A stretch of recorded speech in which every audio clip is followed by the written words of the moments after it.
Salut tout le monde, j'espère que vous allez bien. Aujourd'hui on se retrouve pour la vidéo pronostic de WrestleMania 33. Ça y est, on y est les amis, c'est le plus gros show de l'année. Alors bien évidemment je vais pas parler que de WrestleMania, donc c'est pour ça que je vais directement commencer par les pronostics de NXT TakeOver Orlando. Donc je préfère vous le dire, ça va être très rapide. En plus de ça pour l'instant, il y a seulement 4 matchs d'annoncés, donc je vous le dis, ça va être très très rapide. Donc, on aura Alistair Black, donc, que vous connaissez certainement beaucoup plus sous le nom de Tommy End, qui fera donc ses débuts face à Andrade Cien Almas. Donc, c'est un match forcément qui, je pense, intéresse beaucoup de fans. Alistair Black, donc, qui était assez quand même connu, c'était un gros nom du circuit indépendant. J'en ai très peu vu en tout cas de ces matchs. J'ai vu son match contre Tristan Archer en France et j'ai aussi vu son match lors du UK Tournament contre Neville, donc c'est vrai que c'est pas un catcheur que je connais parfaitement. Donc voilà, je suis pas le mec le mieux placé pour en parler, mais c'est vrai que pour le peu que j'en ai vu, ça a l'air d'être quand même un très bon catcheur. Et puis Andrade Cien Almas, c'est un petit peu pareil, c'est un bon catcheur, donc ça risque de donner un bon match. Après, j'essaye de pas trop en attendre de ce match dans le sens où tous les catcheurs qui ont fait leur début lors d'un NXT spécial, un NXT Takeover, ils ont jamais fait un match exceptionnel. À part Shinsuke Nakamura contre Sami Zayn, c'est le seul match que j'ai en tête des débuts d'une superstar où c'était vraiment excellent. Après, les autres matchs, c'est souvent des matchs de 5 à 8 minutes, gros maximum. Donc voilà pourquoi j'essaye de pas trop en espérer, hein, j'essaye de pas trop en attendre. Mais voilà, ça devrait quand même donner un bon match. Et au niveau du pronostic, ben, personnellement, je vois une victoire de Alistair Black. Je pense que c'est même pas un pronostic, je peux même vous dire que c'est une affirmation, parce que clairement, ce serait très très bizarre comme choix. Mais voilà, victoire d'Alistair Black. Et au passage, j'aime plutôt bien les petites vignettes qui ont été présentées lors des épisodes hebdomadaires de NXT pour teaser ses débuts. Ensuite, le deuxième match annoncé pour ce NXT Takeover, c'est l'un des matchs que j'attends le plus de ce week-end catchesque. Donc ce sera pour les NXT Tag Team Championship. Ce sera un triple threat match elimination match. Donc on aura les Authors of Pain, les champions par équipe, face à DIY et The Revival. Donc forcément ça peut être un excellent match et honnêtement je vous le dis, ça peut être pour moi le meilleur match de ce week-end catchesque. Alors je le précise à la WWE, je sais par exemple qu'il y aura notamment Super Card of Honor pour la Ring of Honor, mais c'est loin d'être le seul événement catchesque de ce week-end. Donc je parle bien évidemment pour la WWE.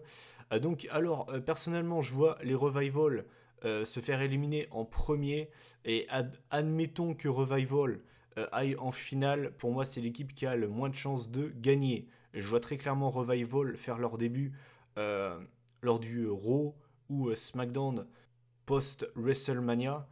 Donc voilà, je vois absolument pas Revival gagner. Par contre, pour moi, ça va se jouer entre les Authors of Pain et DIY, dans le sens en fait où je me suis posé la question tout à l'heure, et je me suis dit que, admettons que les Authors of Pain conservent les ceintures, qui vous leur donnez? Quels sont leurs prochains challengers?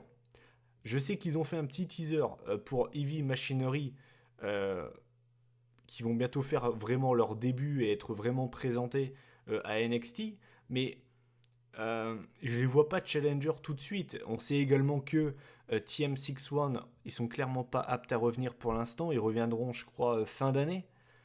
Donc voilà, c'est un petit peu ça le problème du côté de NXT. La seule option que je peux voir pour l'instant, ce serait peut-être une association Roderick Strong avec No Way Jose ou avec Ty Dillinger, je ne sais pas, mais voilà, c'est vrai que c'est un petit peu chaud.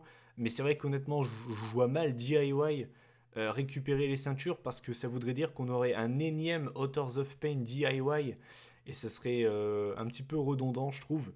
Donc je vais quand même pronostiquer une victoire des Authors of Pain. Ensuite, on aura le match pour le NXT Women's Championship. On aura Asuka face à Ember Moon. C'est le match féminin que j'attends le plus de ce week-end de catchesque du côté de la WWE.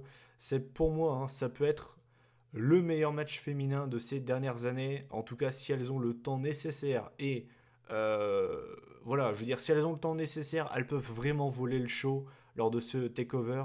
Et c'est un match que j'attends bien évidemment. Je suis excessivement fan de Asuka, je pense que vous le savez. Et j'aime vraiment bien Ember Moon. Je pense qu'elle a le meilleur finisher pour les Women's à la WWE. Et c'est clairement un match que j'attends.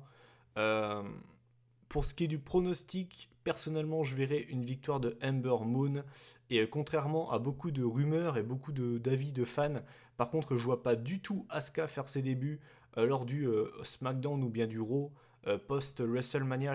Je pense qu'elle aura sa revanche face à Ember Moon lors du prochain TakeOver, mais clairement, je vois pas Asuka débuter dans le main roster, en tout cas tout de suite, mais clairement, c'est peut-être le match que j'attends le plus de ce TakeOver avec le match pour les ceintures par équipe.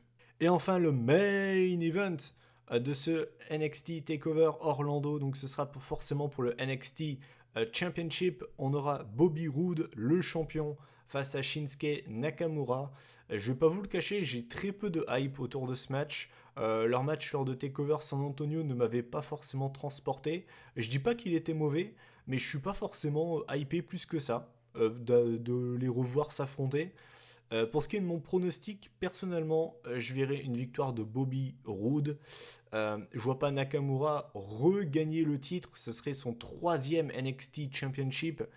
Et puis en plus de ça, voilà, il y a énormément de rumeurs qu'il annonce faire ses débuts soit à Raw ou à SmackDown juste après WrestleMania.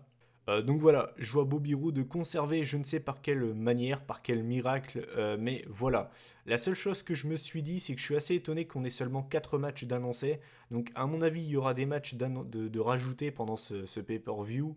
Je suis très étonné si on n'a pas Sanity par exemple, qui aurait pas de match. Pareil, pas de Ty Dillinger, pas de Roderick Strong, pas de Cassius Ohno. Je trouverais vraiment ça bizarre. Donc à mon avis, ils vont rajouter un ou deux matchs à tout casser. Mais clairement, je ne pense pas qu'on aura seulement 4 matchs pour ce pay-per-view. Mais en général, c'est un show que j'attends très clairement. Le seul match qui m'emballe pas forcément, c'est le main event entre Bobby Roode et Shinsuke Nakamura.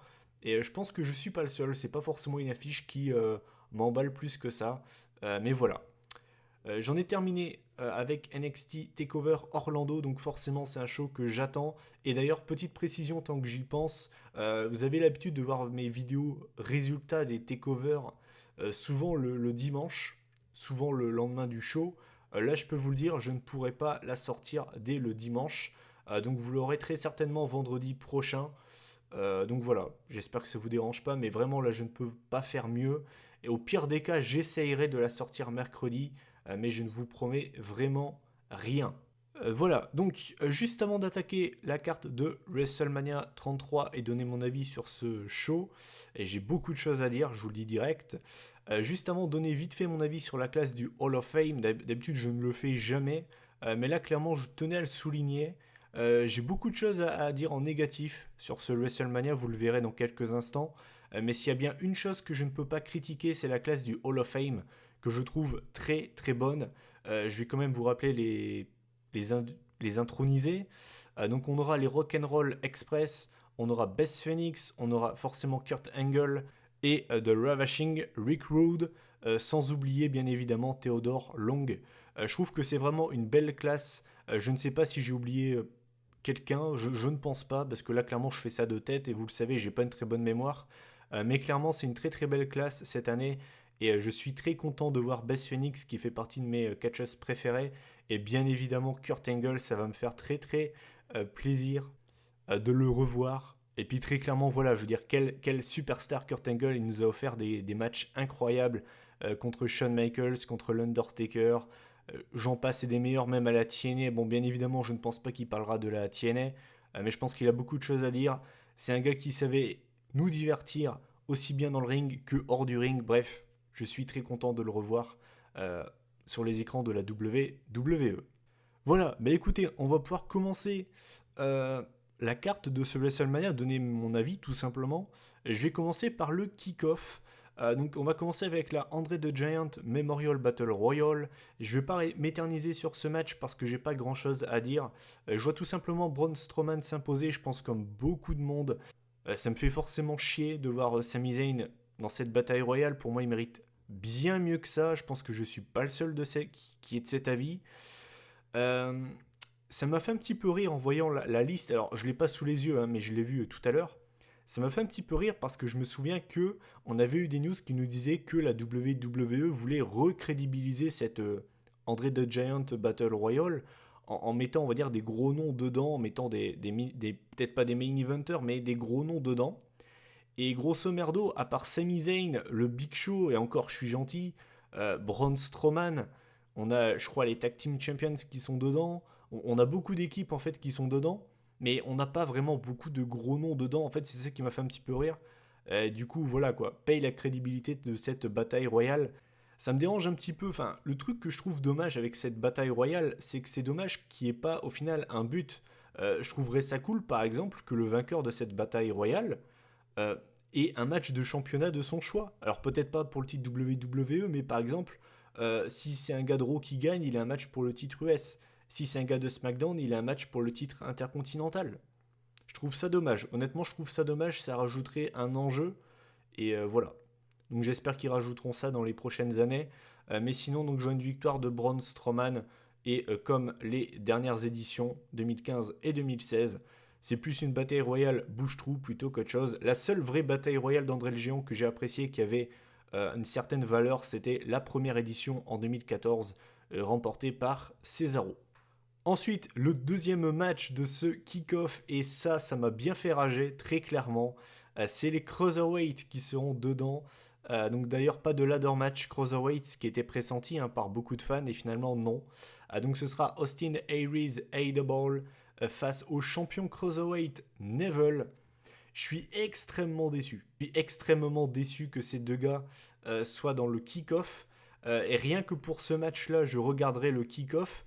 Je pense que s'il n'aurait pas été dans le kick-off, je ne pense pas que je l'aurais regardé. Mais très clairement, c'était le match que j'attendais le plus de ce WrestleMania. Donc forcément, quand j'ai vu qu'il était dans le kick-off, j'étais extrêmement déçu. Et puis en plus de ça, je pense que c'est une erreur. C'était l'occasion ou jamais pour les Cruiserweight de briller, de les mettre en avant. Et qu'est-ce qu'ils font cette bande de cons? Ils les mettent en pré-show. Je suis déçu. Voilà, je préfère vous le dire, je suis vraiment vraiment déçu. Pour moi, ça peut être l'un des matchs de la soirée, peut-être même de l'année s'ils avaient eu l'opportunité de briller, hein. J'espère qu'il aura une bonne durée, un bon 15 minutes, voire peut-être 20 minutes, allez, soyons fous, même si je ne pense pas. Et surtout, voilà, c'est un match que j'attends. Très clairement, c'est un match que j'attends. Et si vous hésitiez à regarder le kick-off, regardez-le juste pour ce match, parce que clairement, ce sera ouf. Pour ce qui est du pronostic, honnêtement, je suis un petit peu 50-50. Honnêtement, c'est l'un des nombreux matchs de ce WrestleMania où je suis un petit peu indécis. Et c'est l'une des choses que je ne pourrais pas enlever de ce WrestleMania, parce que vous verrez que j'ai beaucoup de négatifs à dire dessus. S'il y a bien une chose que je ne peux pas enlever à ce WrestleMania, c'est qu'il y a quand même du suspense. Et c'est pas le cas pour tous les WrestleMania. Donc ça, je ne peux que les féliciter par rapport à ça. Mais voilà, sinon, je vais quand même pronostiquer une victoire d'Austin Aries. Mais pour moi, c'est pas impossible que Neville conserve. Mais voilà, j'ai quand même pronostiqué une victoire d'Austin Aries, qui est d'ailleurs assez over avec le public. C'est assez incroyable au final, parce que Austin Aries, pendant des mois, n'a pas catché, faisait ses commentaires avec Corey Graves, Michael Cole, et le mec est plus over sans avoir catché que des mecs comme Mustafa Ali, Jack Gallagher, donc c'est assez bizarre, je trouve. Mais bon, voilà, entre guillemets, c'est ça le catch. Donc voilà, je vois une victoire de Austin Aries, mais clairement, c'est un match que j'attends énormément. Ensuite, ce sera le match pour le titre Women's de SmackDown. Alors ça, pareil, ça a fait beaucoup râler. Personnellement, là, par contre, ça me dérange pas forcément. Après, je peux comprendre les gens qui m'ont dit, oui, mais Mathieu, lors du Royal Rumble, ça avait déjà été le cas. Les Women's de SmackDown avaient été balancés en kick-off et le match pour le titre féminin de Raw était dans le show principal. Je suis d'accord avec vous, c'est pas normal, mais bon, voilà, c'est comme ça. Et je vais pas vous le cacher, honnêtement, ce match-là, par exemple, ça me dérange pas qu'il soit en kick-off. Autant le Aries Neville, ça m'a clairement saoulé. Là, par exemple, ce match-là, ça me dérange beaucoup, beaucoup moins. Donc, au final, grosso merdo, vous avez tout le roster de SmackDown qui sera dans ce match, à part Nikki Bella qui est prise, hein. Donc on aura Alexa Bliss, Natalia, Mickie James, Becky Lynch, Carmella et la revenante Naomi. D'ailleurs, c'est un petit peu drôle, je trouve, parce qu'au final, ils avaient retiré la ceinture à Naomi car elle était blessée. Et cette semaine à SmackDown, elle est revenue. Finalement, bah, je peux catcher. Donc en fait, ils lui ont un petit peu retiré le titre pour rien, hein. Je pense qu'ils ont quand même retiré la ceinture, on va dire, pour pas prendre de risques, parce que si jamais elle n'était pas apte à revenir à temps, ça aurait été un petit peu con, c'est vrai. Mais bon voilà, je trouve ça un petit peu con au final. Je vais pas m'éterniser sur ce match. Je vois une victoire de Naomi. Je pense qu'elle va récupérer sa ceinture. En plus de ça, elle sera chez elle à Orlando.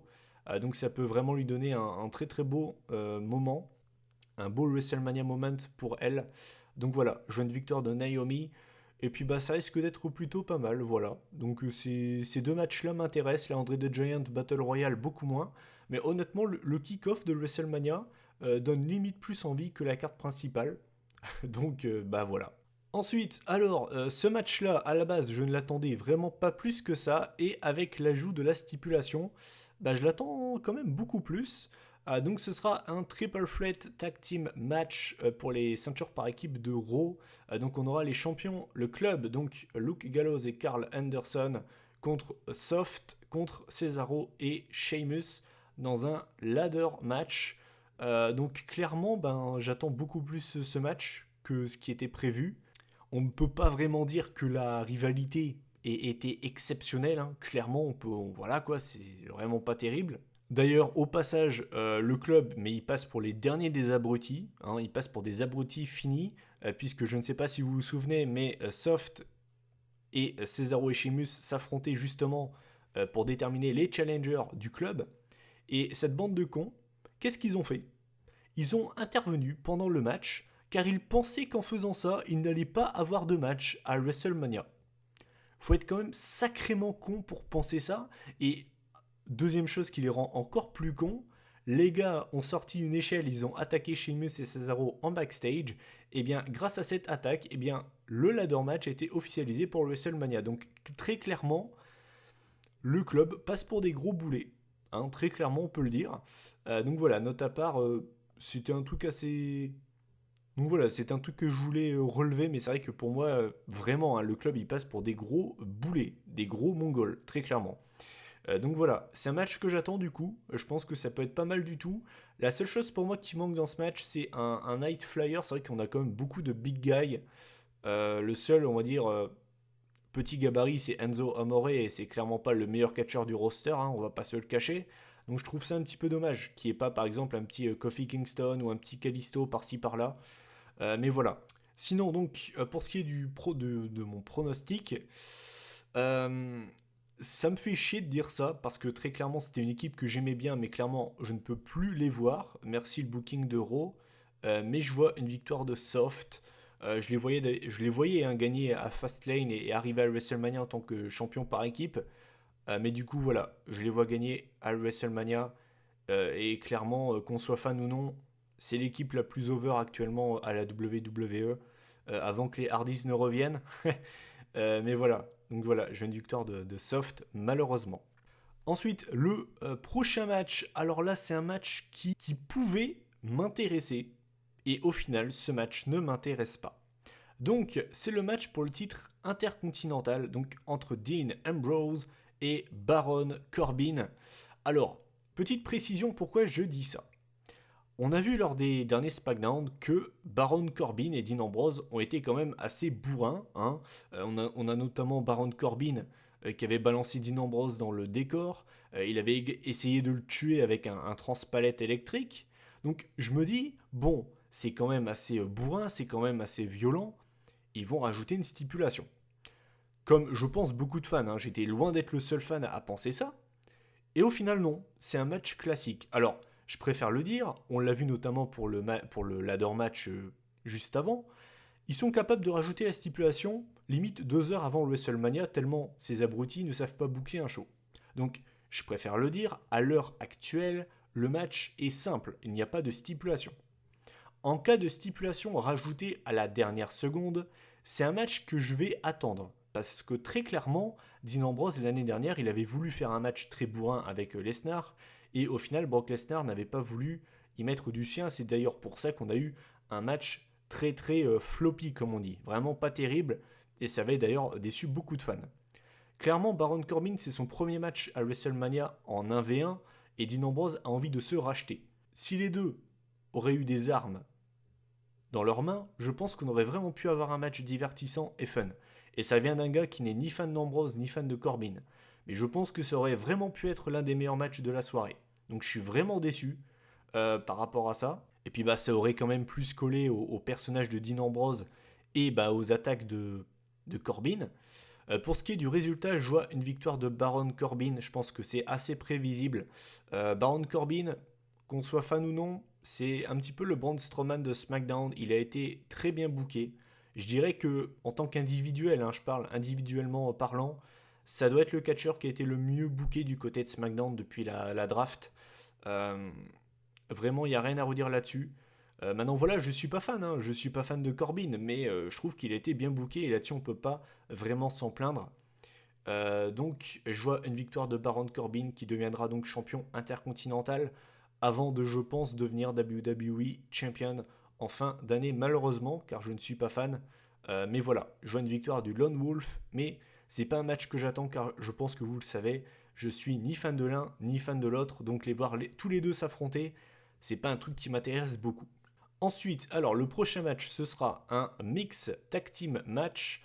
On aura John Cena et Nikki Bella face aux Miz et Maryse, The Hit Couple. Donc, comment je pourrais résumer ce match de la meilleure des manières? Si je devais le résumer en un seul mot, je dirais gâchis. Franchement, je trouve ça vraiment dommage pour le Miz qui a fait une année 2016 vraiment de très très haut niveau.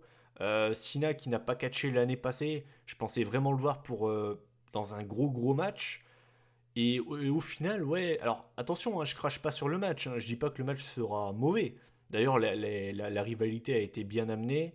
Euh, la parodie du Miz et Maryse de Total Bella, c'était à se pisser dessus, c'était hyper drôle. John Cena, il nous a fait des promos incroyables au micro.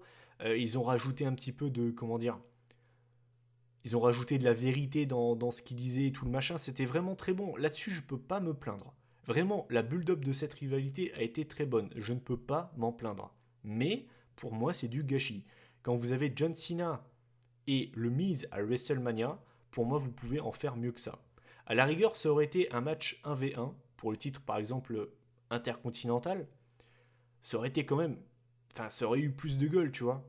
Enfin, je ne sais pas, pour moi, c'est du gâchis. Voilà. C'est pas méchant ce que je dis, mais pour moi, c'est du gâchis. Sinon, pour ce qui est du résultat, moi je vois une victoire de John Cena et Nikki Bella. Et pronostic qui n'a rien à voir avec le match en lui-même, je vois John Cena demander Nikki Bella en mariage. Voilà, ça c'était gratuit. Donc voilà. Ensuite, le prochain match, donc ce sera pour le titre US. Donc on aura Chris Jericho contre Kevin Owens, les anciens meilleurs amis qui vont s'affronter. C'est clairement un match que j'attends beaucoup. C'est, je pense, le match que j'attends le plus de ce WrestleMania, en tout cas dans la carte principale. Je pense que, et je pense que je ne suis pas le seul qui va dire ça, mais pour moi, ce match-là aurait dû être pour le titre Universal. Mais bon, voilà, à la place, c'est pour le titre US. Vince McMahon préfère donner ça à des part-timers. Bah écoutez, voilà, c'est Vince McMahon tout simplement. Bref, Jericho contre Owens, je vais pas rester très longtemps sur ce match parce que clairement, voilà, ce serait un bon match. La rivalité a été très bonne. La trahison de Owens sur Jericho, c'était génial. C'est juste dommage, voilà, que ce soit pas pour le titre Universal. Et pour ce qui est de mon pronostic, je vois Kevin Owens s'imposer et devenir le tout nouveau champion US. En plus de ça, Jericho doit s'absenter pendant le mois de mai, je crois, puisqu'il va faire une tournée avec Fozzy. Donc voilà, je vois une victoire de Kevin Owens, de Prize Fighter. Ensuite, le prochain match, donc ce sera pour le Raw Women's Championship. Donc on aura Bayley, la championne, face à Charlotte Flair, Sasha Banks et Nia Jax. C'est un match que j'attends pas forcément, je pense que vous le savez. La division Women's de Raw, j'en ai un petit peu rien à foutre, on peut le dire. J'ai oublié de le préciser, donc ce sera un match à élimination. Donc, alors, comment je vois la chose se dérouler? Je pense que Nia Jax sera la première éliminée. Je pense qu'ensuite Charlotte se fera éliminer. Et je pense que la finale, donc, ce sera Bayley contre Sasha Banks. Contrairement à beaucoup, je ne pense pas que Sasha Banks tournera heel à WrestleMania. Je la vois plus tourner le lendemain de WrestleMania. C'est-à-dire qu'en fait, je vois Bayley battre Sasha Banks à Mania. Et je la vois bien arriver au Raw le lendemain et demander à Sasha Banks justement de venir et lui voilà la féliciter pour le match qu'elle a fait, même si elle a perdu et tout le machin. Et je vois bien Sasha Banks arriver en mode ouais, de toute façon, t'es ma pote, et puis voilà, on a fait un super match, la serrer dans ses bras et la trahir et faire un heel turn. Je pense plus, voilà, je pense que si un heel turn de Sasha Banks, ce serait plus lors du Raw post WrestleMania, mais je la vois pas faire ça lors de WrestleMania. Donc je pense que vous avez compris mon pronostic. Je vois Bayley conserver le titre. Et puis voilà. Maintenant, attention, la build-up menant à ce match ne m'a absolument pas hypé. Mais attention, ce match peut être pas mal. Et ça vient d'un gars qui en a rien à foutre hein, de la division Women's de Raw. Mais très clairement, ça peut être limite l'un des meilleurs matchs de la soirée. Donc voilà, je pense que ça va être cool, tout simplement. Et voilà, donc je vois une victoire de Bayley. Ensuite, ce match-là, par contre, alors je vais dire exactement la même chose que pour le match entre Corbin et Ambrose. Donc ce sera AJ Styles contre Shane McMahon. Donc première chose, donc comme je vous ai dit juste avant, je comprends pas que ce match-là soit en match simple. Parce que clairement, la seule chose que Shane McMahon aurait pu apporter à ce match, c'est ce côté foufou qu'il avait notamment apporté l'année dernière à WrestleMania avec son saut du haut de la cage sur le Taker. De toute façon, ce mec est complètement baisé. Et je dis pas ça méchamment, hein, mais je veux dire, il est complètement retourné du cerveau. Le mec, il pourrait sauter du haut de la Tour Eiffel, ça me surprendrait même pas. Le mec est complètement baisé. Donc, le seul truc qu'il peut apporter, c'est ce côté complètement fou, le côté suicidaire. Ça va apporter quoi au match? Rien. Le mec n'a pas d'armes et tout. Enfin, je comprends pas. Je comprends pas que ce match-là soit en match simple. Parce que clairement, la valeur ajoutée de Shane à ce match, elle est de zéro. Maintenant, ce que je vais dire, je préfère le dire parce que je sais qu'il y a des fans qui vont déformer, donc je le précise. Ce que je vais dire là maintenant, c'est pas méchant et c'est pas de l'irrespect. Mais pour moi, quand tu t'appelles AJ Styles et qu'on te refile Shane McMahon à WrestleMania, pour moi c'est du gâchis. Quand tu t'appelles AJ Styles et qu'on te donne le fils du patron qui n'a jamais été un catcheur, pour moi c'est du gâchis. Je suis désolé, hein, mais pour moi c'est du gâchis. Comme je me suis rappelé de ce match entre Batista et Umaga. Umaga qui représentait Raw et Batista qui représentait SmackDown à WrestleMania 24. Pourquoi il n'aurait pas pu faire ça cette année? AJ Styles qui représente SmackDown et je sais pas moi, Samoa Joe ou bien Finn Balor, qui d'ailleurs aucun des deux n'ont de match, hein, ça c'est incroyable quand même. Bref, Balor ou Joe qui représente Raw, vous imaginez l'affiche de ouf qu'on aurait pu avoir pour ce Mania? Ça aurait été incroyable. Et je ne sais pas, enfin honnêtement pour moi c'est du gâchis. Pour moi ce match c'est du gâchis. Maintenant je vous le dis, ça reste un match simple, mais je vois quand même Shane McMahon nous faire un spot de dingue dont lui seul a le secret. Donc peut-être après le match, avant le match, ça se trouve le match sera modifié, ce sera un match street fight ou j'en sais rien. Mais je vois quand même Shane McMahon nous faire un spot suicidaire complètement ouf. Donc voilà. Sinon, donc, je vais quand même donner mon pronostic. Je vois une victoire d'AJ Styles. Et clairement, hein, si Shane bat AJ, là par contre, je vais vraiment, vraiment m'énerver. Ensuite, alors, le prochain match, donc ce sera le match entre Triple H et Seth Rollins, donc dans un non-sanctionned match. Donc en gros, tous les coups sont permis, hein, grosso merdo. Alors, la build-up menant à cette rivalité, elle n'a pas été mauvaise. D'ailleurs, Triple H, je trouve, est assez sous-coté. Mais pour moi, il fait partie des meilleurs promo guys de l'histoire de la WWE. Il l'a encore prouvé lors des derniers Raw. Quand tu lui donnes un micro, il te fait des promos incroyables.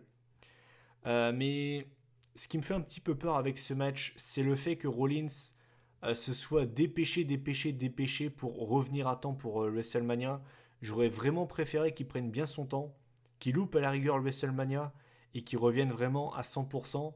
Parce que clairement, je vous le dis, hein, si Rollins se reblesse, ce serait catastrophique pour la suite de sa carrière. Et ça me fait vraiment, vraiment peur. J'ai pas envie de revivre l'épisode de Daniel Bryan. Surtout que Rollins, il est encore plus jeune que Bryan. Je crois qu'il a 30, 31 ans. J'ai pas envie qu'il finisse sa carrière à cet âge-là. Donc ça me fait un petit peu peur de ce côté-là. Cela dit, le côté bourrin va peut-être nous sauver, entre guillemets, parce que je vous le dis, hein, Rollins pas à 100% contre Triple H en match simple. Je pense que ça aurait été un match très safe, ils n'auraient pas pris de risque et ça aurait pas été très très ouf. Donc à mon avis, je vous le dis, on aura de l'overbooking. Bon déjà, normalement tous les coups sont permis. Mais je vois bien Samoa Joe intervenir quand il verra que Triple H est en difficulté. Et je vois bien Finn Balor venir aider Seth Rollins pendant le match. À mon avis, ça va partir en couille. Il y aura de l'overbooking. Ça risque d'être un match fun. Voilà, je pense que ce sera un match fun. Et pour ce qui est de mon pronostic, je vois une victoire de Seth freaking Rollins. Mais voilà, c'est pas un match qui me hype autant que ce que j'aurais dû. Normalement, j'aurais dû attendre ce match beaucoup plus que ça. C'est pas du tout les. C'est pas la build-up qui est en cause, c'est tout simplement le fait que Rollins est pas forcément remis à 100%. Et j'ai un petit peu peur de ce côté-là. Mais voilà, ça devrait quand même donner un match assez fun. Donc voilà. Ensuite, on arrive au match pour le WWE Championship. On aura Bray Wyatt contre Randy Orton. La rivalité a été très bonne. C'est, je pense, la meilleure rivalité, la meilleure build-up de ce WrestleMania, très clairement. J'ai adoré cette Wyatt Family story qu'on a suivi depuis la draft. C'était vraiment très très bon. Par contre, mon coup de gueule, eh bien, c'est l'absence de Luke Harper, parce qu'il a eu un rôle fondamental dans cette story.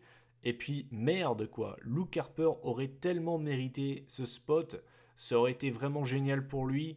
D'ailleurs, c'était prévu à la base, hein, je préfère vous le dire, hein, je ne sais pas si vous le savez, mais c'est Vince McMahon en fait qui n'a pas voulu de lui dans le main event parce que pour lui, voilà, il n'était pas prêt, je ne sais pas quoi, il n'était pas worthy, il méritait pas un spot pareil.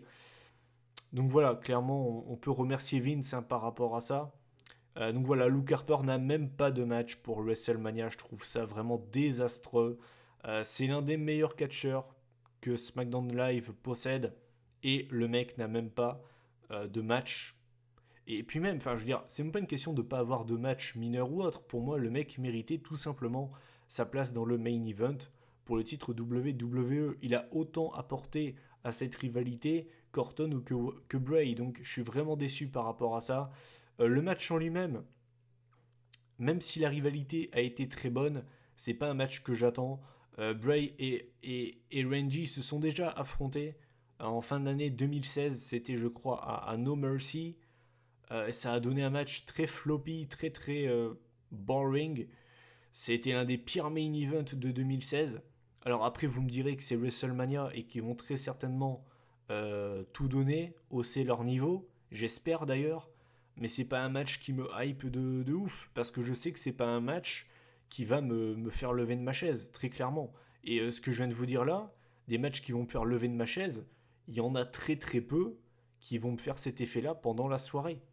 Et c'est ça qui est problématique avec ce WrestleMania. Et c'est pour ça que je ne suis pas très très hypé pour ce WrestleMania. Donc voilà.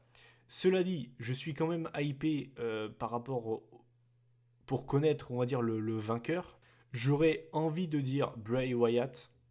Et malheureusement, et je le précise malheureusement, je vois une victoire de Randy Orton. Et ça va me faire rager. Je vous le dis clairement, je le sais déjà, je serai énervé. Pas parce que forcément c'est Orton, vous le savez, je suis pas fan de lui, hein, mais parce que voilà, Bray Wyatt fera sa première défense pour le titre à WrestleMania, le mec va perdre. Première défense en pay-per-view, le mec va perdre. J'en suis presque sûr. Ça me fait chier, hein, et j'espère qu'il va conserver, hein, mais je vous dis franchement, je n'y crois pas. Donc voilà, j'ai pronostiqué une victoire de Randy Orton. J'espère qu'ils vont hausser leur niveau et que ce sera mieux que ce qu'on a vu à No Mercy. Parce que très clairement, voilà, c'est chaud. On est à WrestleMania, j'espère qu'ils vont quand même faire mieux que ce qu'ils nous avaient proposé. Ensuite, on va passer à l'avant-dernier match de la soirée. Et je sais que celui-là est très attendu de la part des fans. Pas forcément in-ring, parce que je pense que c'est même pas in-ring que les fans attendent ce match. Mais c'est vraiment le dénouement, hein, le résultat qui passionne les fans. Donc ce sera l'Undertaker face à Roman Reigns. Alors, je vais faire plusieurs précisions. Euh, Déjà, pour ce qui est de la qualité in-ring, très clairement, c'est pas un match que j'attends. Très clairement. Et c'est pas dû au fait que Reigns est dans le match. Contrairement à ce que certains pourraient penser, le Taker est rouillé. Ça fait quelques années que le Taker est rouillé. Et c'est pas un manque de respect, parce que mon Dieu, quand tu oses toucher au Taker, tu te prends des parpaings dans la gueule. Écoutez-moi bien. L'Undertaker, pour moi, c'est la plus grande superstar de tous les temps. Il n'y a pas de discussion possible pour moi. Le mec a traversé 3 décennies. Il a toujours été au top. C'est le meilleur, en tout cas le meilleur personnage de toute l'histoire de la WWE. Il n'y a aucun doute là-dessus. Aucun doute là-dessus. Donc j'ai un immense respect pour Mark Calloway, pour sa carrière, pour sa legacy, pour tous les moments qu'il m'a offert. J'ai un énorme respect pour le mec. Pour moi, la grande différence entre le Taker et HBK, Shawn Michaels, c'est que Michaels, il a su s'arrêter au sommet de sa carrière. Il aurait pu continuer, Shawn Michaels. Il est encore en forme. Il a préféré arrêter quand il était encore en bonne forme, quand il était encore apte à produire de très bons matchs. Taker, c'est un peu le mec qui sait qu'il est plus aussi bon qu'avant, mais qui continue à tirer sur le fil. Et ça se ressent, je veux dire, c'est pas méchant ce que je dis, mais le Taker n'est plus au niveau de ce qu'il était il y a de ça encore 5 ans. Et ça se ressent dans ces matchs. Donc, c'est pas un match que j'attends, je vous le dis franchement, pour le résultat maintenant. Et c'est ça qui fait parler les fans. On va parler du probable résultat de ce match. Vous le savez, je ne suis pas fan du tout de Roman Reigns. Le personnage Roman Reigns, son booking, je trouve ça gerbant. Vraiment. Je sais que si Reigns bat le Taker, ça va être un raz de marée sur Twitter. Ça va être un raz de marée sur les réseaux sociaux. En fait, je serais peut-être énervé. Ça dépend en fait. Ça dépend. Si Roman Reigns bat l'Undertaker clean, en restant face, en restant aussi fade, aussi boring, aussi inintéressant que ce qu'il est actuellement, ça va m'énerver. Pas parce que le Taker va perdre à Mania, parce que comme je l'ai précisé à plusieurs, notamment je crois que j'en ai parlé à Mater KO, pour moi le Taker, que ça fasse 23-1 ou 23-2, pour moi c'est la même chose. Voilà. Je peux comprendre les fans qui étaient énervés quand il a perdu face à Lesnar. Voilà, c'était sa première défaite à Mania. Je sais qu'il y en a qui auraient voulu que le Taker reste invaincu à WrestleMania. Et je peux comprendre. Dans ce cas-là, je peux comprendre. Dans le cas actuel, pour moi, hein, si le mec a un ratio de 23-1 ou 23-2, pour moi, ça ne change rien du tout. Donc, si jamais Taker perd à Mania, c'est pas ça qui va m'énerver. C'est plus l'argumentation, parce que je ne sais pas si vous le savez, mais selon Vince McMahon, si Reigns bat Taker, non seulement il veut le laisser face par rapport à ça, mais en plus, selon lui, hein, ça va forcer les fans à l'apprécier parce qu'il y aura un certain respect dû au fait qu'il ait battu le Taker à Mania. Si cette news est vraie, Vince, j'ai beaucoup de respect pour toi, mais clairement je pense qu'il faudrait peut-être laisser la place à Triple H. Parce que si tu crois que Reigns, en battant le Taker à Mania, va avoir des fans, va se faire applaudir, tu te mets un doigt dans l'œil. J'aurais pu être un peu plus méchant, j'ai dit dans l'œil, hein, j'aurais pu dire autre part. C'est pas possible. C'est pas possible. Si Reigns bat Taker à Mania, clean en étant face, ce sera l'ultime forçage de trop. Là, ce sera le forçage de trop et on sera arrivé à un point de non-retour.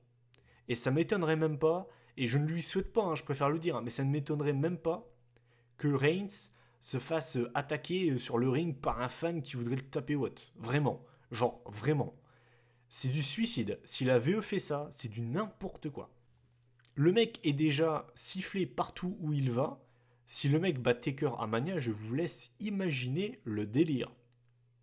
Cela dit, si Reigns bat Taker en étant heal, en trichant, en lui faisant un low blow, en lui faisant un squash monumental, en lui démontant sa mère, mais en étant heal, hein, je précise, hein, en étant heal, là j'achète. Je suis le premier à le dire. Pour moi, les jeunes doivent être pushés dans les grands rendez-vous et tout le machin. Je le dis toute l'année et c'est pas parce que c'est Roman Reigns que je vais changer d'avis. Le mec a beau avoir été pushé, mais comme jamais j'ai vu ça, je ne peux pas avoir un double discours là-dessus. Si Reigns bat le Taker en étant heal, franchement, c'est du génie. Le Reigns, il va se faire siffler comme jamais et ce serait tellement énorme si le lendemain à Raw, Reigns il arrivait en mode je vous l'avais dit, je l'ai battu votre vieux Taker, votre papy Taker. J'en ai fait qu'une bouchée. C'est ça votre streak, c'était ça, c'était si compliqué que ça de battre le Taker à Mania. Moi j'ai trouvé ça très, très facile. Ça veut dire que tous les mecs qui ont échoué avant, c'était des merdes. Mais, mais c'est ça que je veux voir chez Roman Reigns. Et je vous le dis franchement, hein, vous le savez, hein, je suis pas fan de Roman Reigns. In-ring d'ailleurs, attention, hein, je trouve que in-ring les gens sont assez méchants avec, je le trouve pas si mauvais que ça dans un ring. C'est son booking qui est dégueulasse. Mais je vous le dis, hein, si on a un Reigns heel, en mode j'en ai rien à branler des fans, je leur pisse dessus, je vais peut-être pas non plus devenir un énorme fan, mais il y a moyen que ma relation avec Roman Reigns s'arrange. Donc je n'attends que ça. Est-ce que la WWE le fera? Malheureusement, je ne pense pas. Et c'est ça le problème. Si Reigns bat Taker en restant face, c'est de la merde. Il n'y a pas de non mais je vais argumenter pendant 20 ans. Non, c'est de la merde. Ça sert à rien que j'argumente pendant 20 ans. Si ça arrive, c'est de la merde. C'est de la merde. Et comme pour Fastlane, quand Goldberg a battu Kevin Owens, je sais qu'il y en a qui seront foudrage. Moi, je vais rire. Je vais rire parce que la première chose que je vais faire, je vais augmenter le son pour entendre bien les huées. Et je vais rire. Je vais rire. Ça va être plus risible qu'autre chose. Vraiment, les gars, je vous le dis. Si ça arrive, prenez-le comme moi. Rigolez. Rigolez de la situation.